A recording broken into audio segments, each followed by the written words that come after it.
You know that strange feeling that a doll is watching you?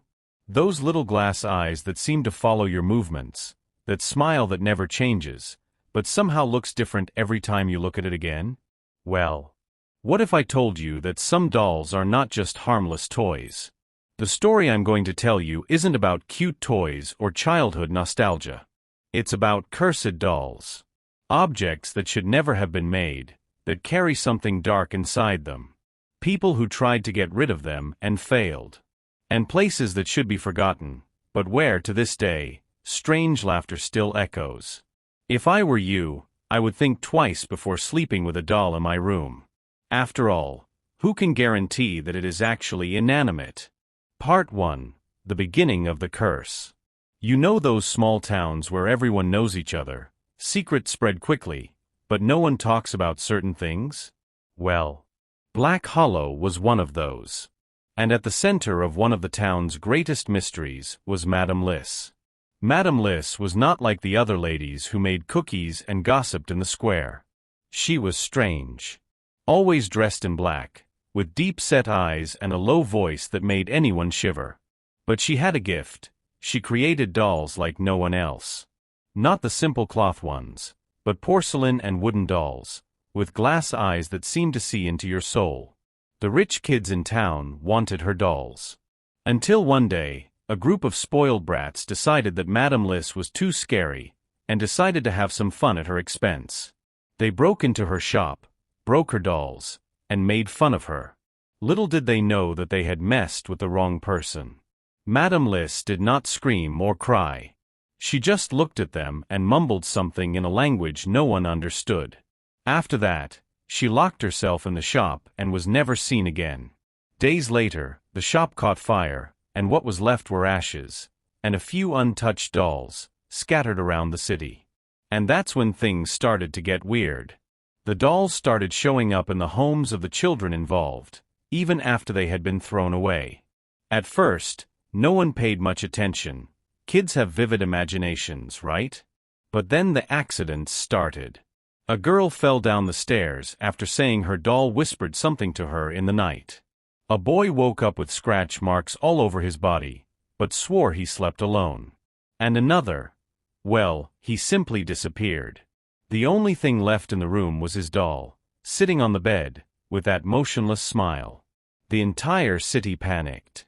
But that was just the beginning. Part 2. Terror spreads. You know when a small town starts whispering about something, but no one wants to admit that they're scared?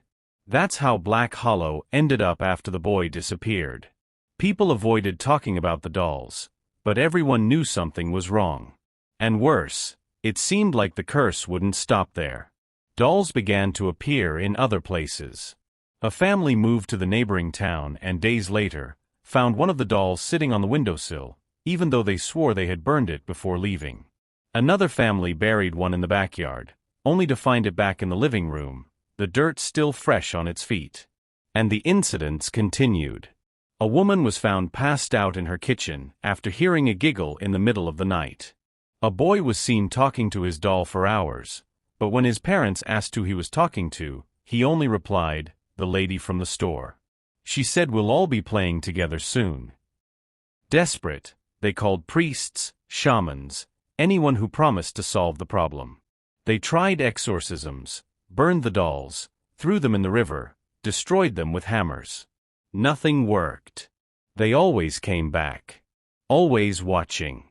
Then Professor Edmund Graves, an expert in the occult who had dealt with things no one should have to deal with, appeared. He investigated the remains of Madame Liss's shop and found something no one had ever seen, a diary, hidden beneath the floorboards. In it, Madame Liss described her pain, her anger, and the spell she used to curse the dolls. And in the midst of all this, a terrifying revelation. There was only one way to break the curse. All the dolls needed to be taken back to the place where they were created, and a ritual had to be performed to seal away the evil forever. But there was a problem. Madame Liss's shop was now a pile of cursed ruins. No one dared to come close. And those who tried were never seen again. But someone had to try. Before it was too late. Part 3. The Final Confrontation. You know that feeling when something is about to go terribly wrong, but you have no choice but to keep going? That's how Professor Edmund Graves and his group felt when they entered the ruins of Madame List's shop. They had the dolls. Each one brought from the houses where they spread terror. Some still bore the marks of desperate attempts at destruction, gouged out eyes, broken arms, burn marks, yet somehow they appeared intact. As if they were waiting. The store was now just rubble. The burned walls still smelled of soot, even years later. But there was something else. The air there was different. Heavy. As if the night itself was holding its breath. Graves opened Madame List's diary and began the ritual. It was simple, but it had to be done exactly as written. The group formed a circle with the dolls in the center and lit candles around it. They began to chant the words. And that's when it all fell apart. The wind grew stronger. The candles went out all at once, as if a giant gust of wind had blown through the place. The dolls began to move on their own, trembling, as if something inside them was awakening. And then the voice came. Low, hoarse, full of hate. Do you think you can finish what you started? I just played with those kids. But now, you're going to feel what true fear is. From the shadows, Madame List appeared. Or rather, what was left of her. Her body was translucent, her eyes sunken as if they were sucking in the light around her. She raised a hand, and suddenly, the puppets attacked. They leapt at the group members, biting, scratching, holding their throats with those small cold hands. Desperation took over. One of the men fell to the ground, convulsing, while a doll laughed on his chest. Another tried to run, but was pulled into the darkness by small wooden hands. Graves was trying to finish the ritual, but the pain distracted him. That's when Eleanor, a young woman who was part of the group, realized the truth. The diary said the curse required a sacrifice. Someone had to take the doll's place. Without hesitation, Eleanor stood up and said the final words. And the instant she finished, the dolls stopped. Their heads slowly turned toward her. Madame List smiled. Good girl. Eleanor fell to her knees as a black light enveloped her. The group, now reduced to a few survivors, watched as the dolls fell to the ground, inert. Madame List and Eleanor disappeared, leaving only absolute silence. The ritual was complete. But when Graves looked to the place where Eleanor had been, he found something on the ground.